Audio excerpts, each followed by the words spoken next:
Om Asato ma sadgamaya tamaso ma jyotirgamaya mrityorma amritam gamaya. Om Shanti Shanti Shanti. Om, lead me from the unreal to the real. Lead me from darkness to light. Lead me from death to immortality. Oh, please, please, please.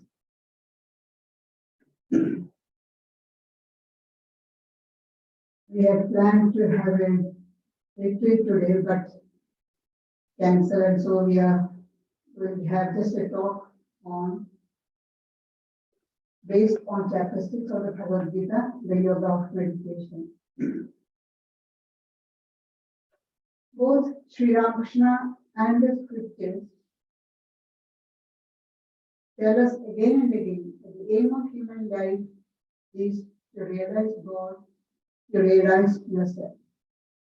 And Shankaracharya says, having obtained the rare human birth, if you do not strive for self-realization, then you are committing spiritual suicide. Hearing this, people may get frightened or confused. What are you asking? Give up everything. Spend your time on spiritual practices. What about your family? What about your job? The great teachers never ask us to give up everything and spend 24 hours of the day on spiritual practices. No. What Sri Ramakrishna again and again said, hold on to God with one hand and do your duty with the other. The same thing Sri Krishna says in the Bhagavad Gita. Tasma sarveshu kaleshu mam anusmara. Therefore, at all times, not just once or twice or a few hours a day, all times, remember me and fight. Remember me and do your work. Whatever work you here to do that, but remember me. And Vedanta gives us the choice of the 4 yogas to reach that goal, depending upon our aptitude, our tendencies. Our nature is not really watertight compartments. We may have one of the qualities more dominant in us, but we are all active, emotional, intellectual, and contemplative at the same time.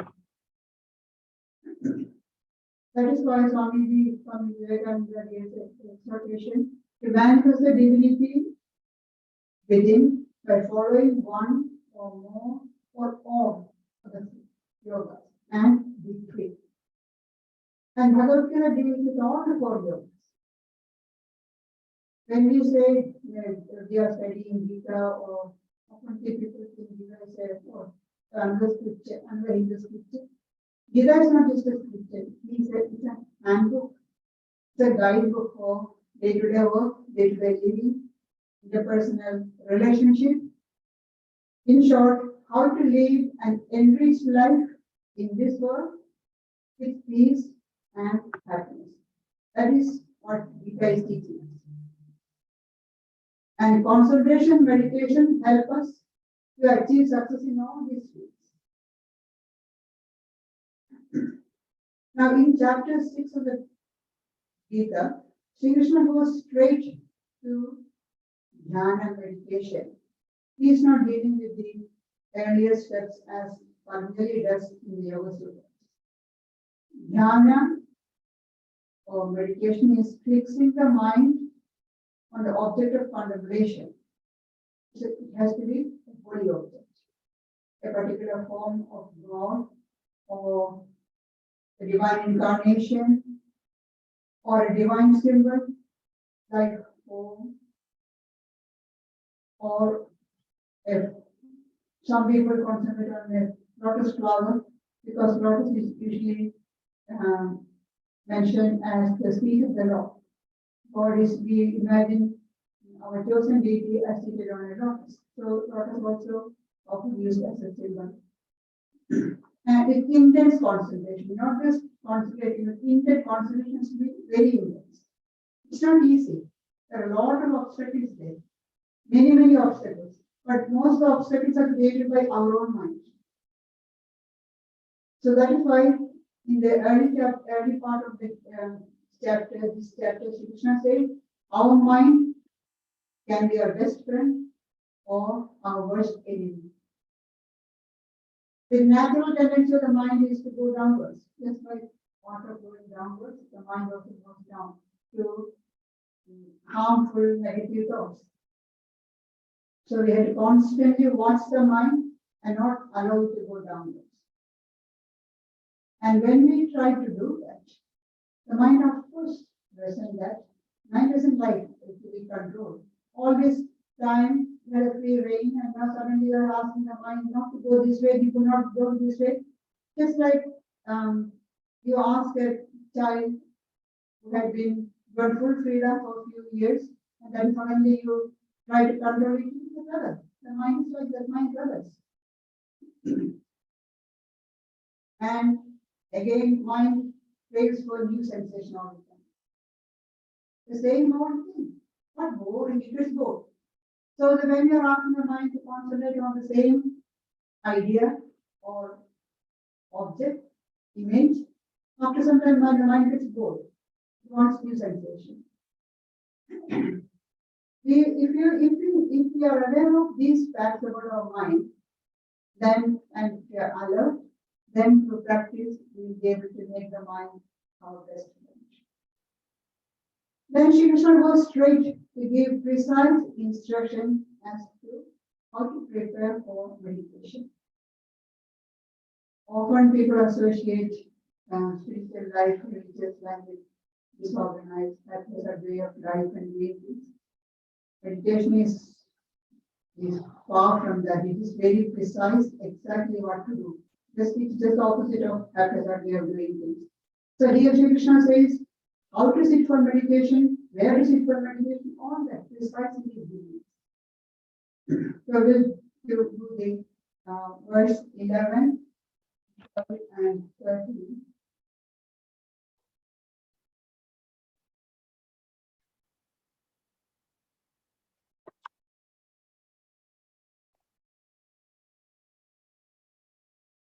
Chitam Vesya Pratishthapya Sthiramasanamaatmanaha Nati Chudam Nati Nitam Chaitahina Vishwaptaram. Having established a seat in a clean spot, firm, neither too high nor too low, and made of a cloth, a skin, and pusha grass, arranged consecutively. Tatraigagram, next one. Tatraigagram mane kritva eraditente kriyaha upavisyasani vinja yogam atma vishuddhaye. There, seated in that stage, making the mind one-pointed and subduing the action of the mind and the senses, let one practice yoga for the purification of the heart. Samam kaya sirogrivam dharen achalam sthiraha samprekshya nasikagram svam visashya analokayam. Let one firmly hold the body, head and neck erect and still, with the eyeballs fixed as if gazing at the tip of the nose and not looking around. This is how Shri Krishna describes how to sit for meditation. First, having established seat in a clean spot, or neither too high nor too low, made of cloth, skin, and pusha grass, arranged consecutively. You have to remember in olden times, people, the yogis, used to sit on the mountain caves or forest or river banks. So the spot has to be clean, free from mosquitoes, insects, or snakes and reptiles. So it has to be clean. Neither too high nor too low. If you are sitting on a very high, on the top of a high rock, then the strong wind stands in the fall down. If it careful. If it is too low, the water may come up from the river. They have remember this is all when Krishna spoke. There people are not sitting in their homes on the sofa or chair. So that's why this cushion is here. And made of a cloth, skin, and pushakra are responsibility. The bottommost pushak grass, it's a particular type of grass, so it will be very disinfectant. On the top, a tiger skin or deer skin, and then a cloth.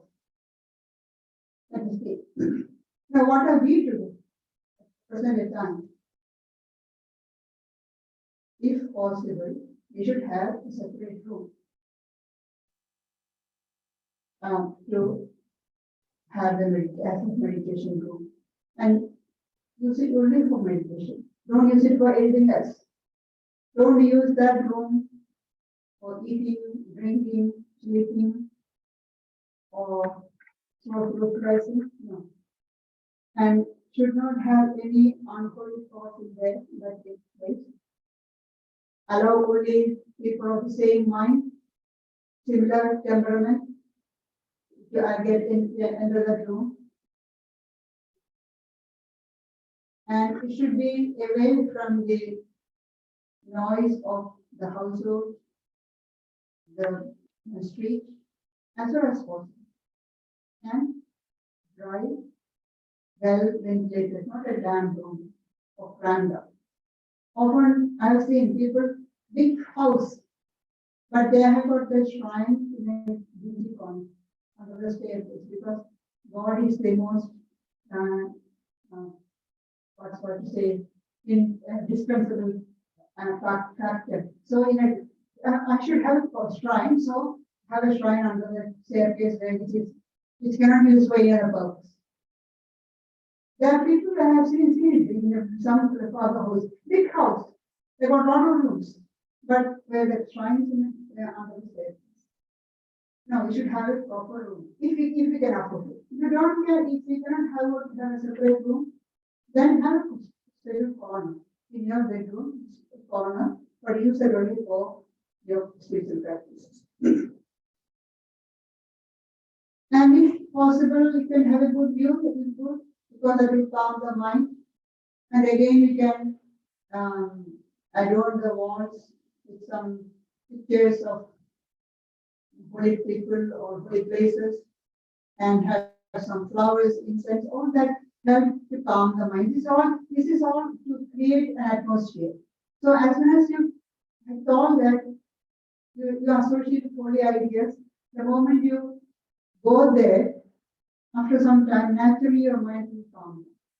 That's the whole idea of having a separate place, a separate room for meditation.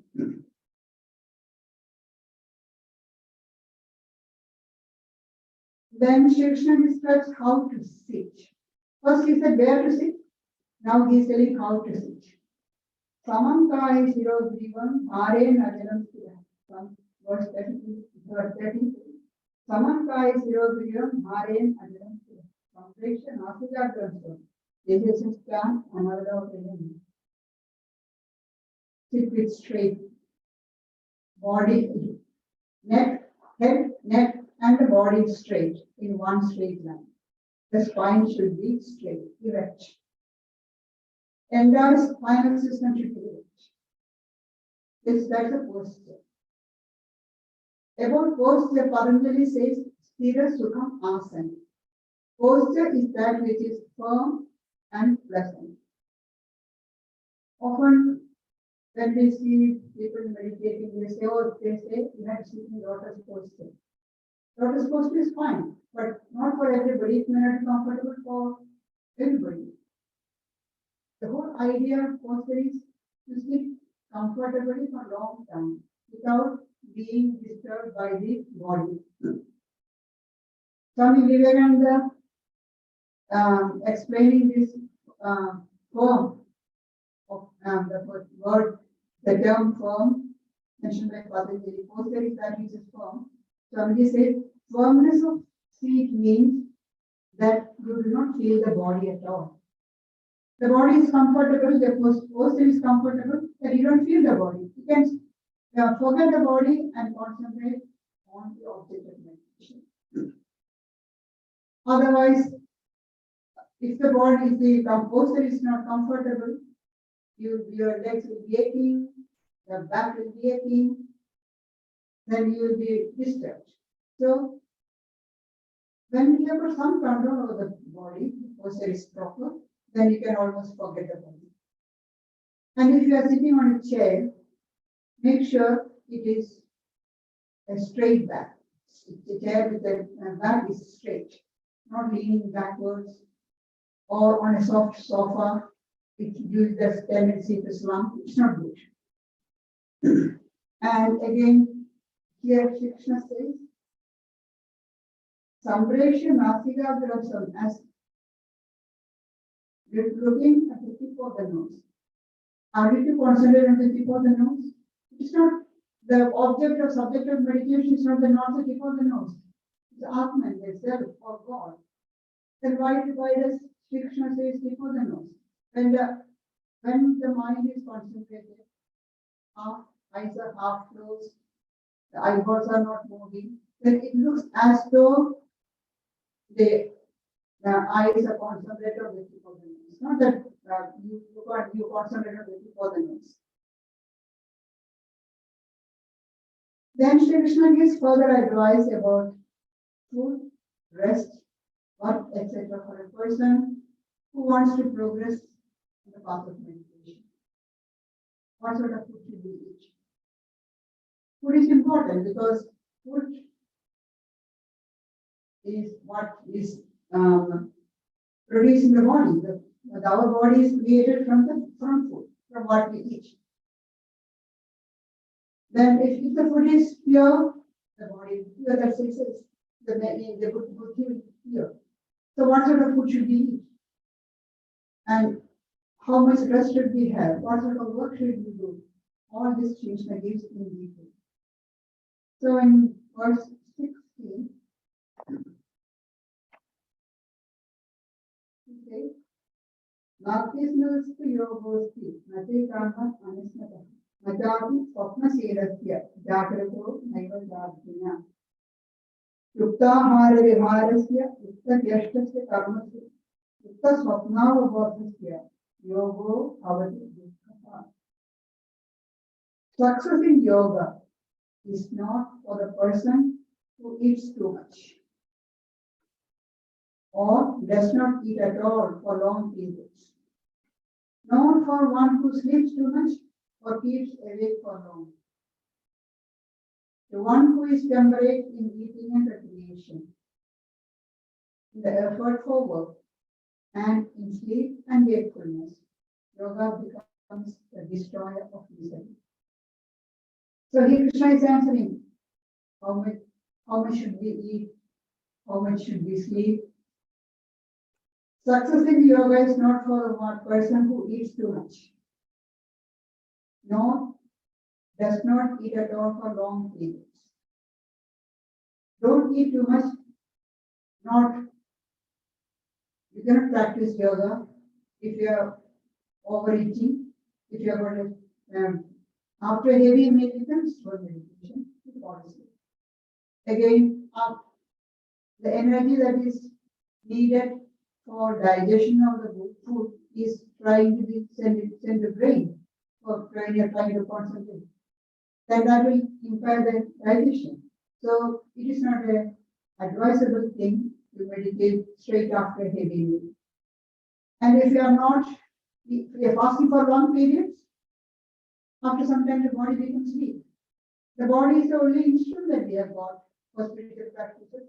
If it is weak, how can we progress in spiritual practice? That's why Krishna says, success in yoga is not for one who eats too much or does not eat for long periods, nor for one who sleeps too much or keeps awake for long. Sleep too much. Oh, Sri Krishna asked to take rest. Oh yes, he said not to keep awake for long. So let me sleep for 10 hours. Now you won't be able to meditate because if you are oversleeping, then also the body becomes tired. If you are sleeping too little, That also makes the body tired. Then what are we to do? Then he says what to do. To one who is temperate in eating and recreation, the effort for work, and in sleep and wakefulness, yoga becomes a destroyer of himself. Be moderate in everything. Eating, recreation, effort, working, sleep, wakefulness, everything, moderation.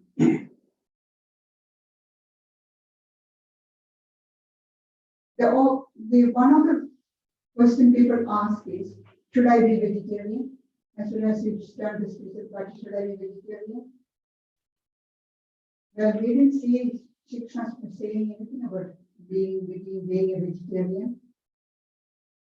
What is, or not Patanjali says anything about being vegetarian. He says food should be suitable for the present condition.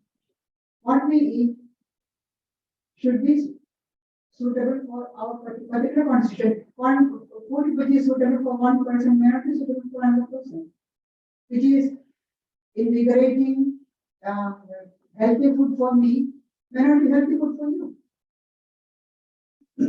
And the body, which is the instrument for meditation, if it is not kept in proper order, the mind won't be in good condition, and you cannot expect a much good results in practice of yoga at that time.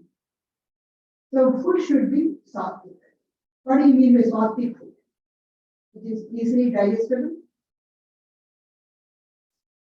not heavy things which is hard to digest. And if it is hard to digest, a lot of energy is spent in digesting. The energy should be turned to meditation, concentration is spent for digesting the food. No. So easily digestible, which increases our energy, strength, health, cheerfulness. Food which is substantial and agreeable. That's how Sri Krishna described Sattvika food. In the 17th chapter, we can see that. These are the food like by Sattvika food.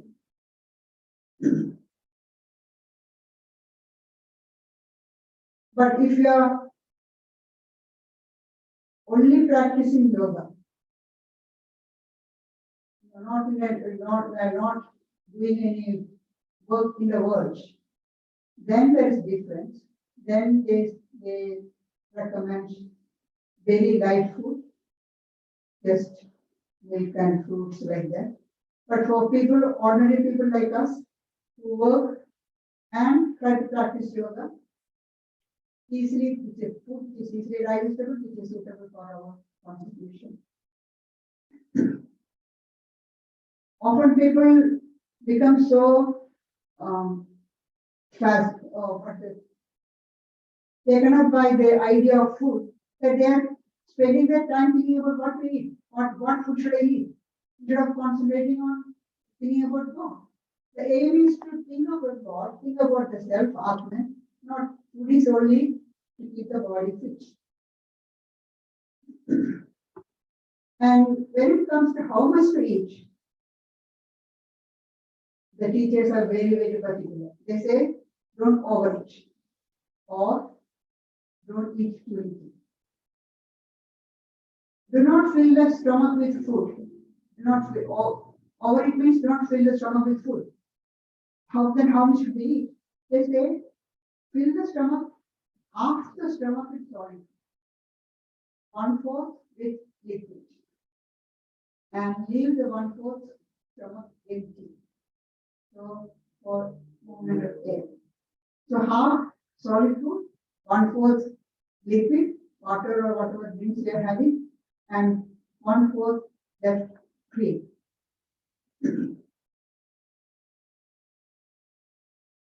In different spiritual traditions, we see that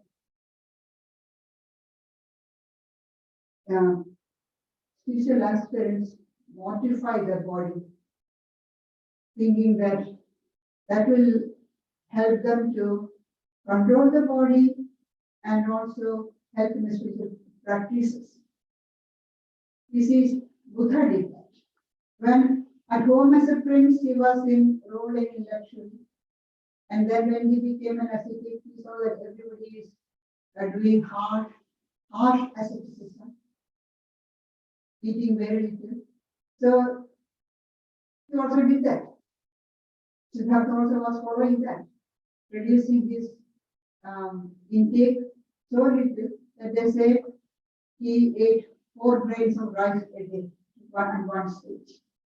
And he himself says once, when he touched his stomach, his hand touched the backbone. But it became to a skeleton. And what happened? The body became so weak that when he went to take his bath, he couldn't get out of the water. And he realized the futility of such harsh austerities. It is the body, it is the only instrument that we have got for spiritual practice. And if it is weak, how can we think about God? Think about the self. Then this is Buddha explaining or expounding the middle path. For avoid extremes, go the middle path. Exactly what Sri Krishna is telling us here. Don't overeat, don't go for too much of fasting, don't sleep too much, don't remain awake for too long. Follow the middle path, avoiding the extremes. Vedanta teachers never encouraged or allowed this extreme austerity. Again, in the 17th chapter, we can see Sri Krishna say, those who practice severe austerities, not enjoined by the scriptures, torture all the organs in the body, not just the organs, and me dwelling in the body within. God is within us. And when we are torturing the body, we are actually torturing God within us. That's what Sri Krishna says.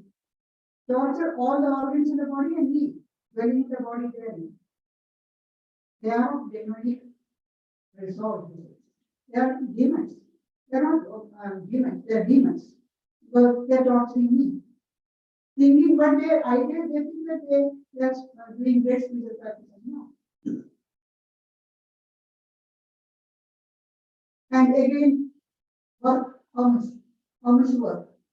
After hard work, you should do this because your body is tired. You fall asleep. So in such cases, take some rest and then sit for meditation.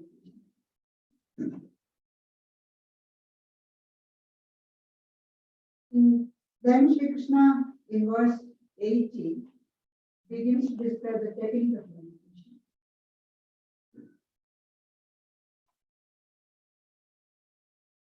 Yada vinidam chittam atmani eva avatishtati nispriha sarva kamebhyo yukta itichyate tadha. When the completely controlled mind rests serenely in the self alone, free from longing after all desires, then is one called steadfast in the self. Completely controlled mind rests serenely in the self alone, free from longing after all desires. Then one is called steadfast in the self. The mind is controlled. Controlled mind is resting in the self alone. Earlier part, restriction is telling us later how to control the mind.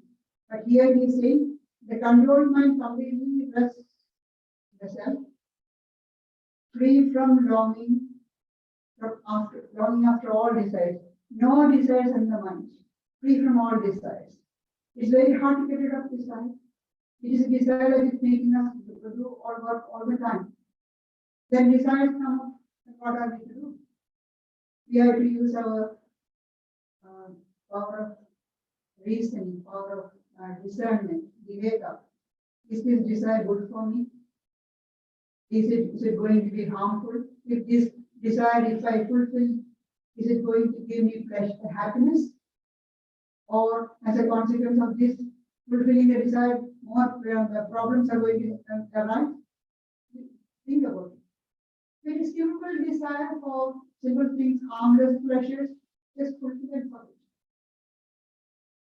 As Sri Ramakrishna says, when going along the streets of Calcutta, he saw some sweets in a shop window. He wanted to eat that. He told the others, and they bought the sweet. And then he says, I ate a lot, then got sick. But that fulfilled the desire, no more desire. Often for us, also simple desire we can fulfill. Harmless desires. But harmful desires, it is going to cause long-term harm. We have to, even if it is strong desire, we have to reason it out and throw it out of the mind. No, this is going to cause me trouble later. Harmful desires we should never indulge in. Using us in discrimination, the Viveka, we should get it out.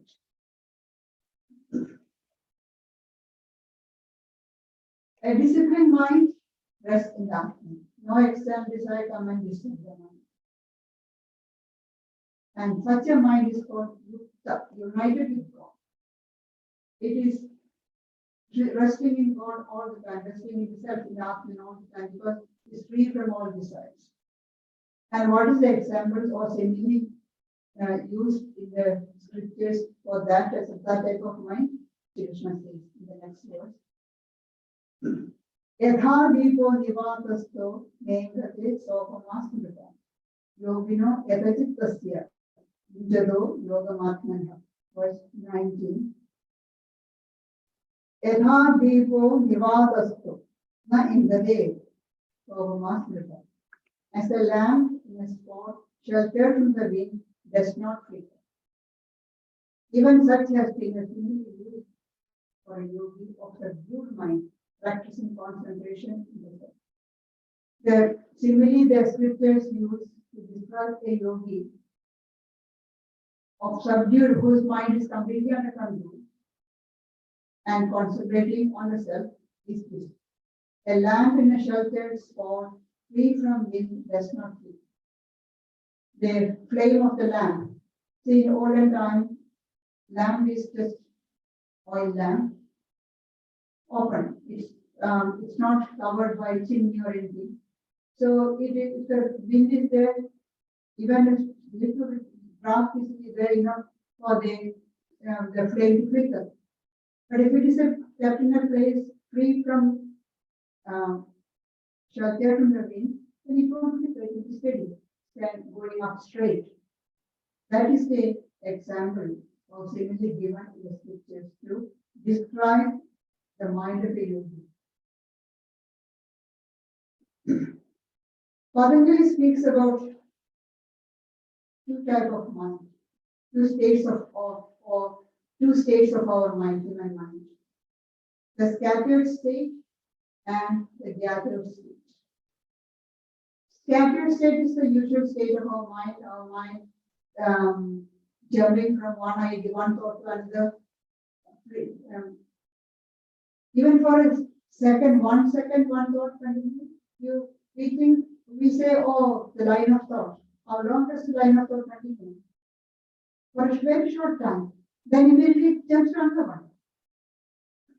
That's how most people have that state of mind, or that's the most common state of mind, the scattered state. Gathered state, the mind is all collected. We have that happens, it happens unconsciously in sleep.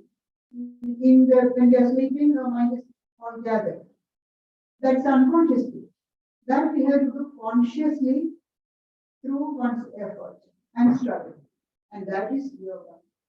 Controlling the mind, collecting the thought, all the thought, gathering thought and keeping it. Shri Krishna says further that such a yogi becomes established in the experience that he is the spirit, not a body. When the mind is completely fixed on the Atman, on the self, the yogi comes to have the experience that he is the spirit, not the body. So whatever happens to the body, well, it's as though it's not happening to somebody else. We see that in the life of Sri Ramakrishna when he was having the throat cancer. One day one of his disciples, Elder Gopal, as he is referred to, was cleaning the wood. And Sri Krishna cried out in pain, it was painful. Then Gopal said, what shall I do, sir? If I clean it, it hurts you. So I won't do it. Sri Krishna said, no, you go ahead. I'll withdraw my mind. He took away the mind, no pain. Again, we see in the case of Swami Triyan, so few times it has happened. He was having a cow bundle, has to be operated. The doctor came, those days was chloroform being given. Swami said, no, just give me a few minutes. And then after a few minutes, a few seconds, he said, all right, go ahead. And the doctor operated, after it is operating on somebody else's body. The mind is completely withdrawn. No body consciousness at all. So that is what Shri Krishna says. Such a yogi becomes established in the experience that he is the spirit, not the body. Again, when you have reached that state, nothing is attractive, nothing is valuable, nothing is attractive. Because all these things is passing. And that person has got the conviction that he or she is the Atman. And the person remains unmoved even by the greatest of sorrows. Whatever happens, no, nothing happens to the person.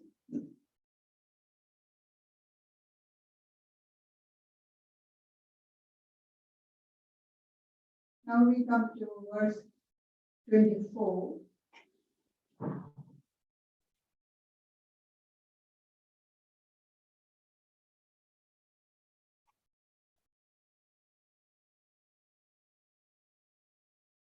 Sankalpa Prabhavan Kaman Tekva Sarvani Seshadaha Manase Vendiya Gramam Hinam Samantadaha.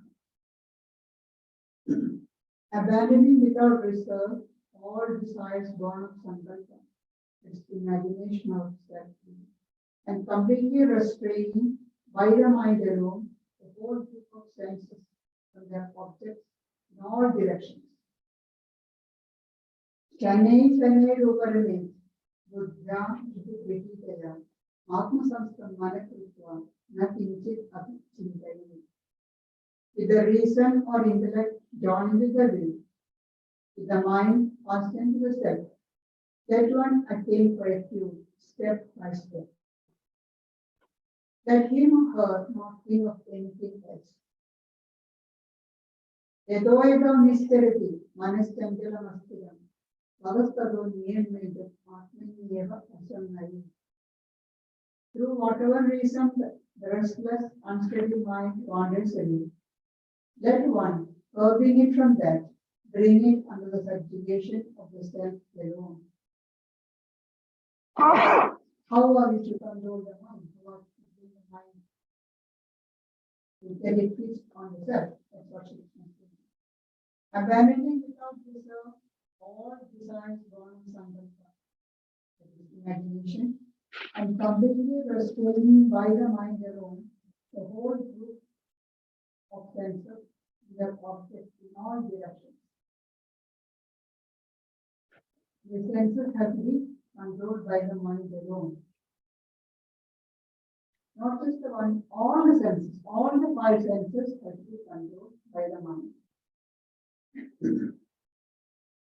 In the Katha Upanishad, we have this chariot imagery. The five senses are the horses. The senses are the horses.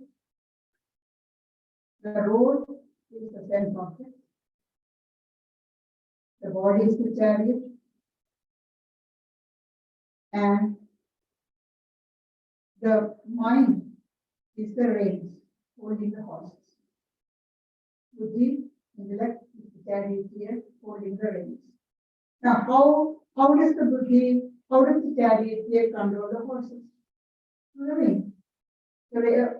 If the rein is too slack, the horses will have a free run. If the rein is held too tight, then the horses are not able to move forward. No. So its range should, the chariot should hold the range in such a way that the horses are under his control. So the mind, the senses have to be controlled by the mind. And if the journey has to be smooth, then the horses should be strong, with energetic. If the horses are not energetic, they are how to say, half dead horses, the journey will be smooth. So the body should be strong, the senses should be strong, the horses should be strong, but under control, controlled by the mind. The senses should be strong, but the mind should be able to control them, the senses.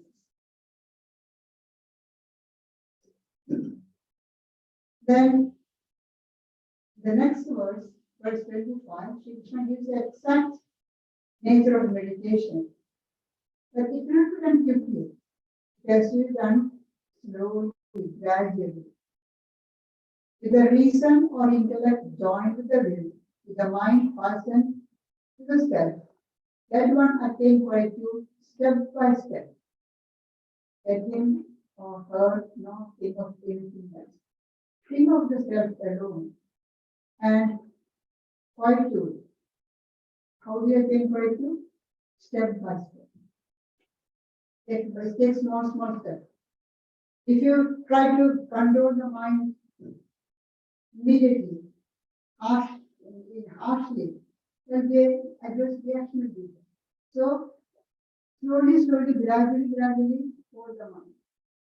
Focus the mind.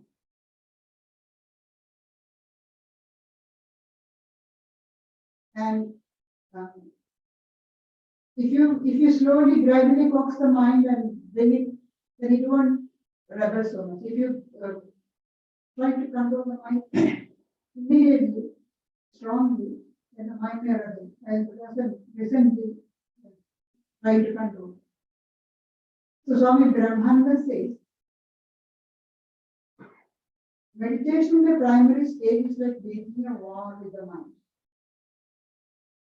With effort, the restless mind has to be brought under control and placed at the feet of the Lord.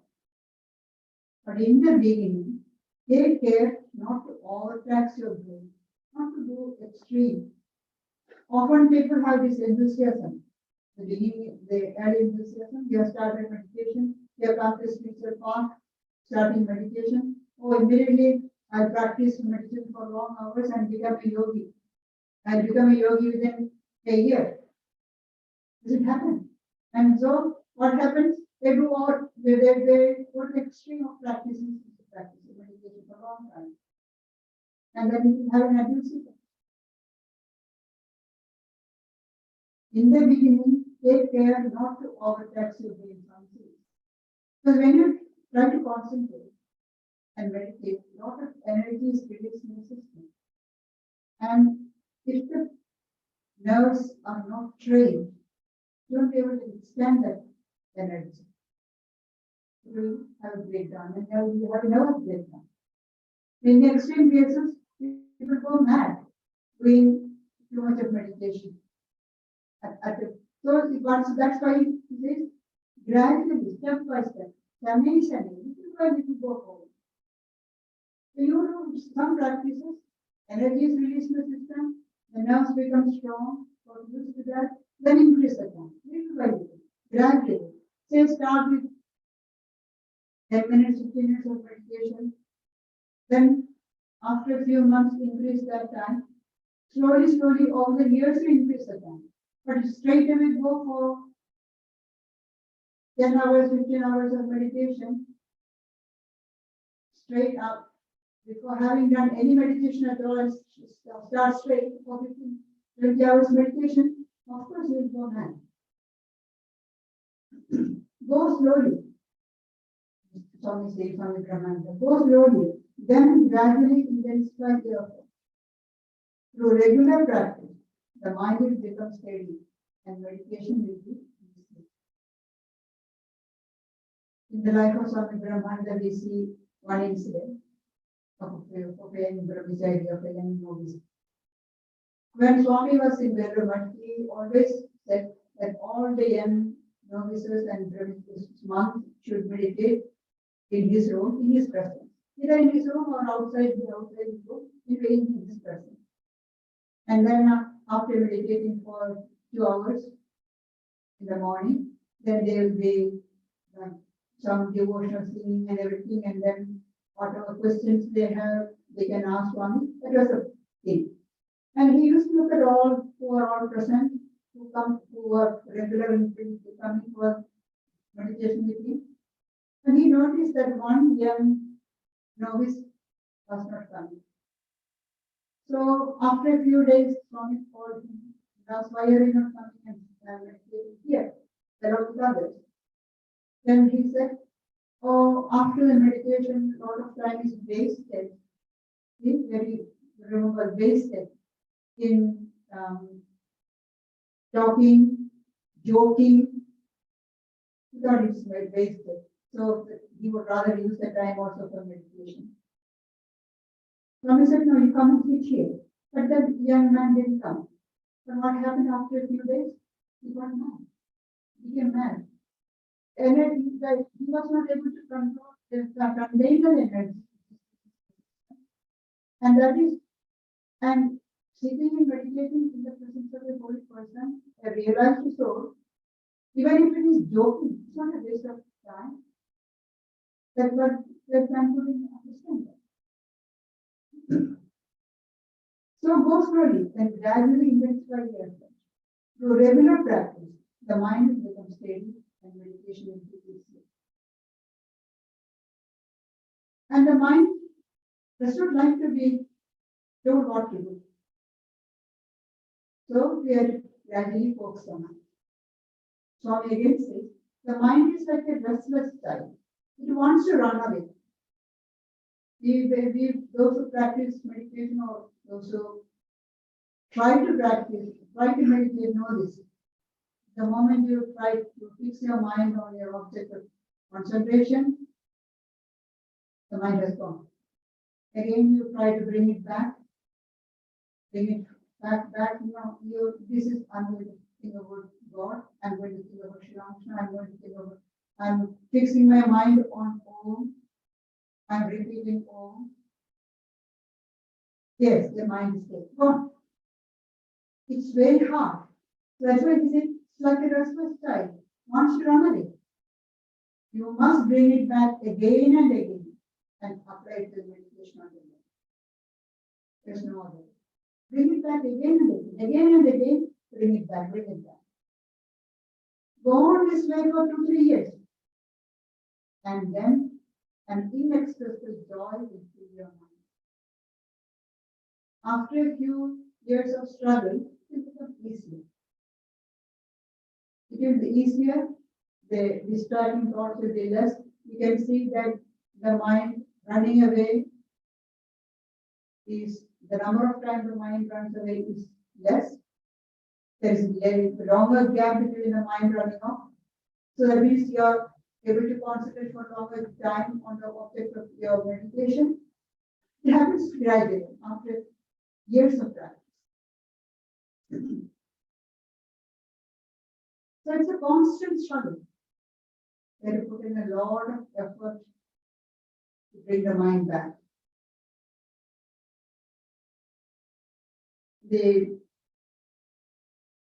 After a long time of effort and struggle, you'll be able to get the mind under our control.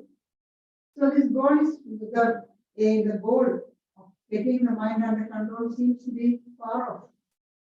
That is one goal worth striving for, worth having. So we should strive for that.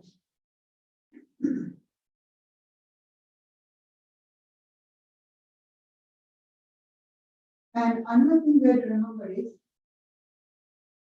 when we try to fix the mind on the self, often it happens that the mind goes to sleep. Mind gets immersed in tamas, inertia. It is one of the great obstacles that many spiritual seekers face. It is known as, the technical term is laya. mind goes to sleep. Because the mind is uncontrolled mind, they are trying to resist being controlled. And when it forcibly trying to concentrate, great force, it refuses and goes to sleep. At that time, instead of struggling to concentrate, they say, get up and do something else. Say, read some book, some holy book, inspirational book, or listen to some. Now we have got all these spiritual talks. We listen to some spiritual talk, or spiritual devotional songs, or sing some devotional song. Repeat the name of God, do japa, do something, and then when that we got over that inertia, then again sit back for meditation. But what happens is often people who are new to meditation, when they go to this state of laya, it's very refreshing. They think they have got some spiritual experience. Often we hear people say, oh, I got up at 4 o'clock in the morning and started for meditation. I had put meditation for 4 or 5 hours. I didn't know how the time went. So we said, yes, good. But what is that? Have a good sleep. It's not so easy to have 4 or 5 hours of meditation. It's hard struggle. How the time went, I didn't know. And you have a good sleep, yes. But that's often people confuse it. They say it's not meditation, it's sleep, but it's laya. But they're not like to hear that. But that's a fact. And old habits are hard to go to leave. The mind does not want to leave the old habits. So it's very hard to control the mind. Arjuna raises that question. Doubt. He is asking for the sake of all of us how to control the mind. So in verse 34,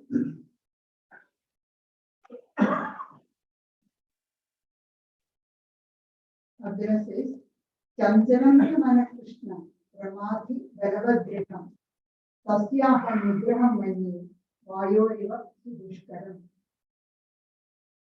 Chanchalanti mana Krishna. The mind is restless.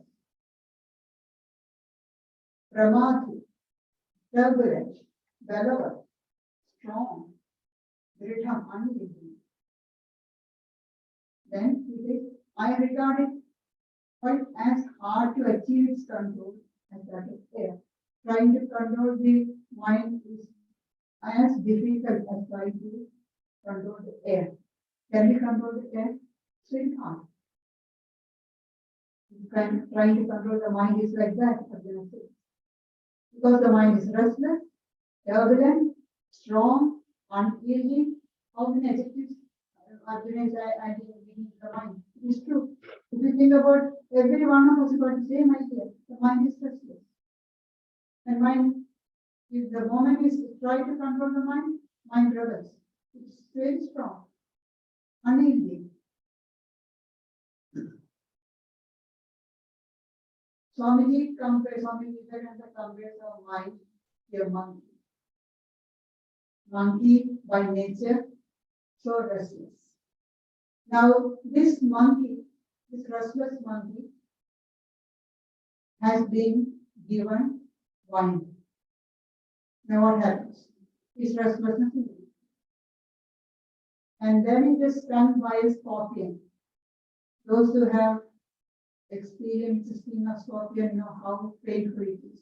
This monkey has been stung by the monkey drunk with wine has been stung by a scorpion. Because all of our restless. Ordinary saying, sober person, if he or she is stung by a scorpion, cannot sit quiet for a split second. So painful. And this monkey is stung by a scorpion. And then to crown it all, possessed by a genie. That's how Swami Vivekananda describes our human mind. Now, What is a wine? Wine of desire. The restless mind or monkey mind is drunk with desire, with the wine of desire. Then stung by the scorpion of jealousy, desire, jealousy, and possessed by the demon of pride. Desire, jealousy, pride, all that makes the mind so restless, and such a mind, how difficult it is to control. And Krishna is asking us to control the mind. Arjuna says it's very difficult. It's very difficult. You are asking to control the mind. It's very, very difficult. Then what does Krishna say? Krishna doesn't say, all that Arjuna, don't worry, you don't have to control the mind. No, he doesn't say that. He says, in the next verse, without doubt, the mind is restless and difficult to control. But through practice and renunciation, it can be achieved. Krishna didn't say, oh, don't worry, Arjuna, no problem, just forget about it now. He said, without doubt, yes, the mind is restless and difficult to control. But why did Krishna say add this but there? But through practice and renunciation, it can be achieved. There is nothing in the world which cannot be achieved through practice. In everyday life, we see that what we think is impossible becomes possible through practice, repeated effort. We say ordinarily, practice makes perfect. Practice, practice, practice. Any art or sport, how do they become expert in that? Through practice, constant practice. We boast about our athletes. How much effort they put in the practice. How many years of practice they have done to bring in gold medals from the Olympics and the Commonwealth Games and all that. How many years of practice, and every day, how many hours they practice. Whether it is swimmers or tennis player, whatever sports it is. And sitting for 10 minutes, morning and evening if possible, otherwise just morning, 10 minutes, and we expect to reach the result of this practice. After within a few months or few weeks, it won't happen. Constant practice. We will fail, but we continue. Again, how those who have their practice anything, say just in a simple example, ride a push bike. You just get first time you get on, what happens? You fall down straight away. You try to balance on the bike, you fall down. And if you stop that, you will never learn to ride the bike. But you fall down, you try again fall down. After few falls, you will learn how to balance it. Or you hit a tennis ball, you don't get the ball, or you hit the ball goes somewhere else. But if you keep on practicing, you become an expert. So practice is very important. And Patanjali also speaks to controlling the mind, he speaks about practice. Again, just like Sri Krishna, Patanjali also speaks practice and dispassion. Abhyasa vairagyabhyam tena virodha. And how does Patanjali describe practice?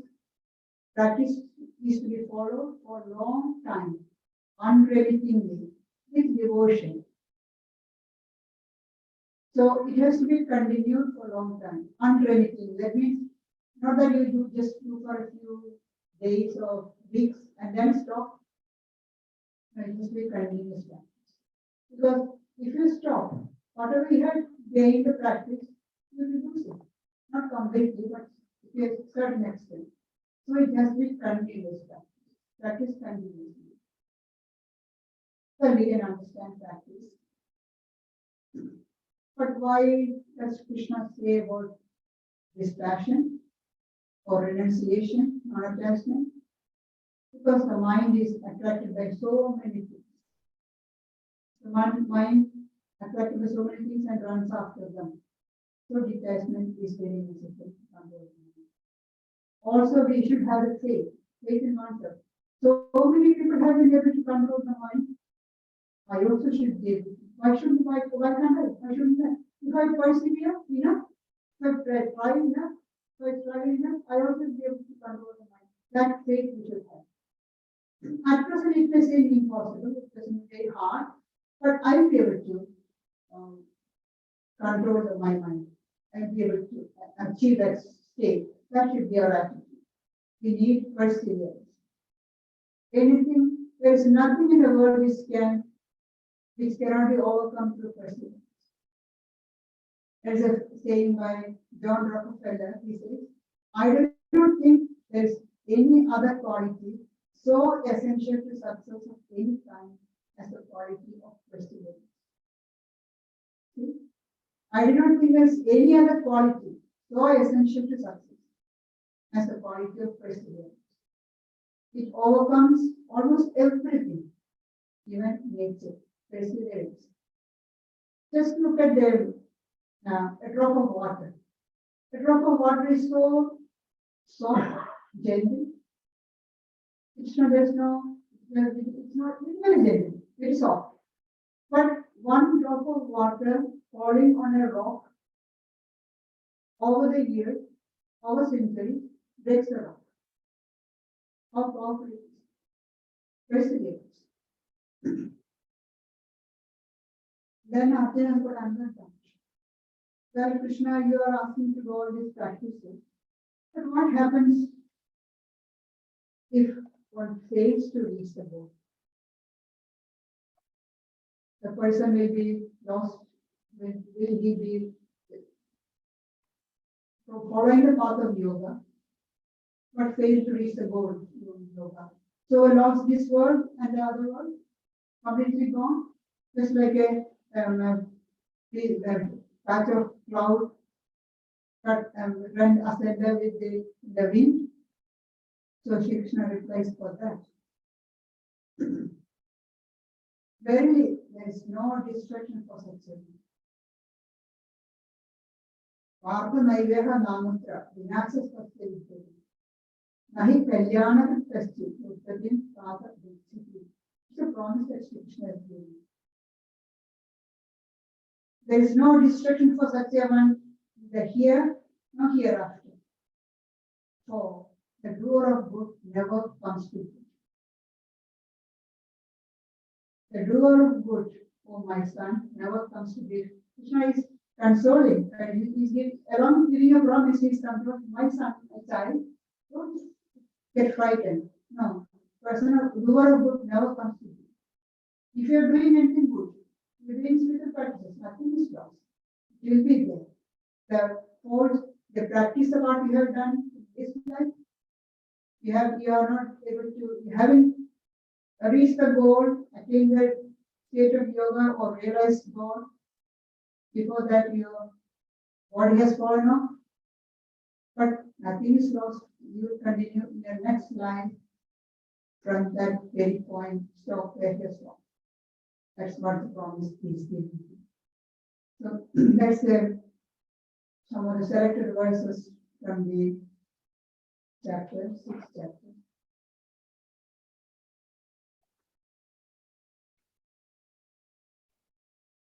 Time for some any questions?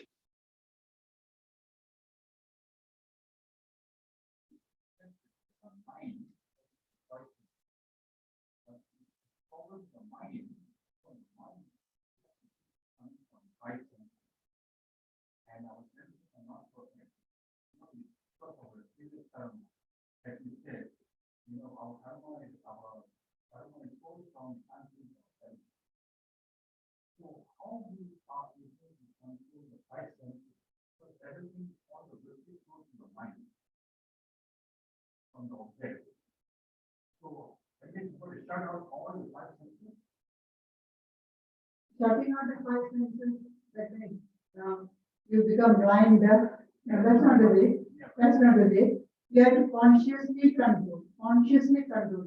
In the charity imagery, if the five senses are according, if the five senses are shut down, that means the horses are, you keep the horses. You kill the horses, what happens to charity? There is no journey there. The horses have to be strong. But the strong horses will be controlled by the mind, holding the reins.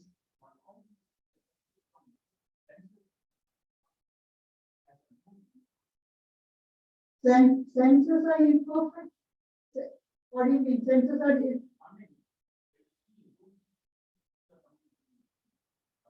It is not the fault of the senses. Because it is because the mind has got impressions there. That is what is causing for us to see things differently.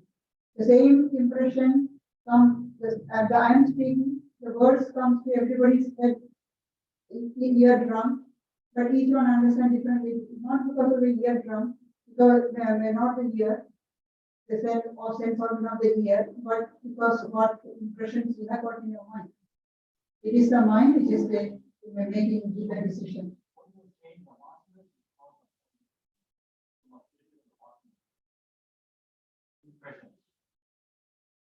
Vasanas are not impression. Vasanas are desires.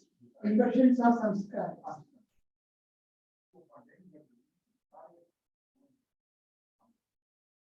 That's a struggle for us to do.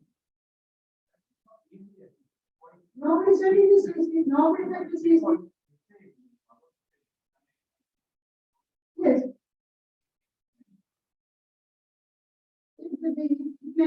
You should be ready to persevere for thousands of births.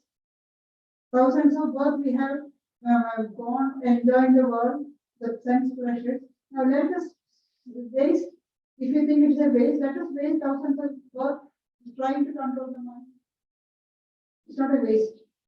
Even a little attempt is one small step forward.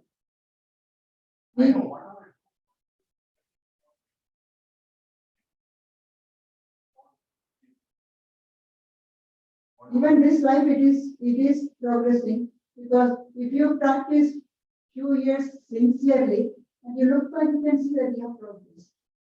You may not realize straight away every day, have progress, you don't realize, but you look back after a few years and you will realize that you are able to, in your life, you can see that there's a change.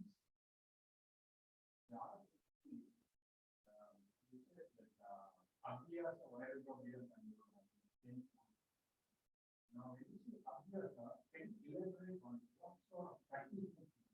Abhyasa is a very general word and explain practice. No, practice, whatever practice you are doing.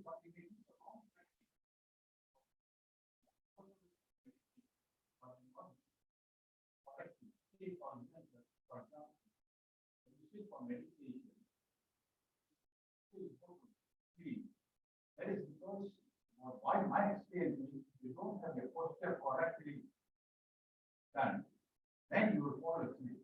If you don't do the posture, because that's where most of them have, you don't see properly, spine and all that, all those things. If you sit correctly straight, you never sleep. That's my experience. So once you are going to sleep, but very good, I do sleep because of the posture. That's what my experience. So can you explain what you do in practice? Even the very last word. You act what you find from the mind.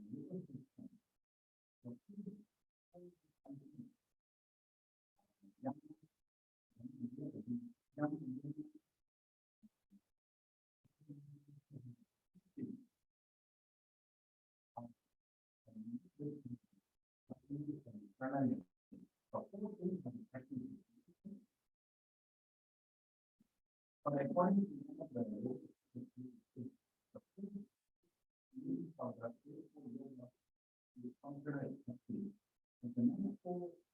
list of the lower renunciation. That's what is The trouble is, we read the books and follow them. We should, all these things should be learned from a proper guru. Then that the teacher will, whatever the teacher practices, the teacher asks us to do, the discipline the teacher asks us to do, the guru asks us to do, that we have to practice. Just by reading books, we can do, but then all this difficulties arise. That is why there is the instinctive path, the guru is essential.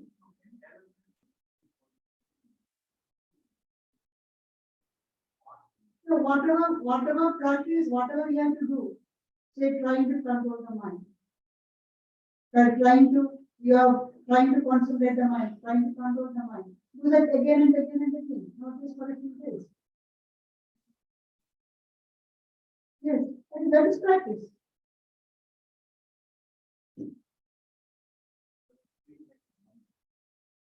It's not easy.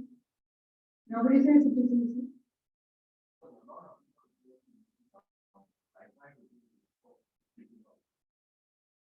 They will never succeed because it is not so important for them. If it is they're driving the car or riding a bicycle, do they give after first 2, 3, 4 falls? They try to learn. Therefore, because that is important for them. Spiritual meditation is not important for them, so they give up. It's a question of what is important for you.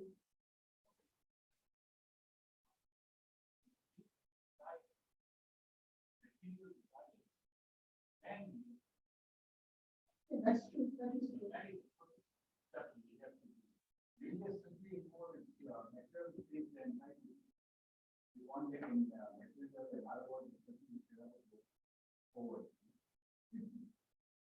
Desires at which Desires, not desire, not desire,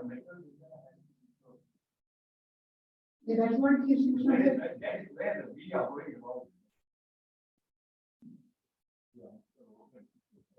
You answer your question. No, because I don't do practice. So what when you say practice,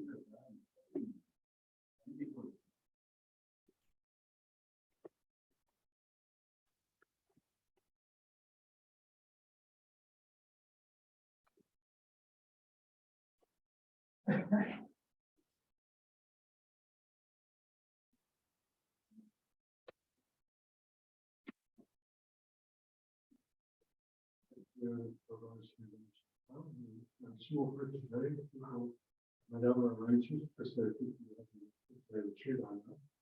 And anyway, thanks very much for so we have the work classes first day. We have the fortnightly Gita discussion Friday night. Next Sunday we have the special event. We'll have Maggie Hamilton here. And she's going to be talking about what she's covering for the life is good on kids when they play with their life. The general rise of the kiddos evidence to haven't really matured properly or don't want to mature for whatever reason, not developing as well as we want. It's such a trend that she and many others have stuck on the last few decades. I mean, it's good for the welcomation of you. Someday.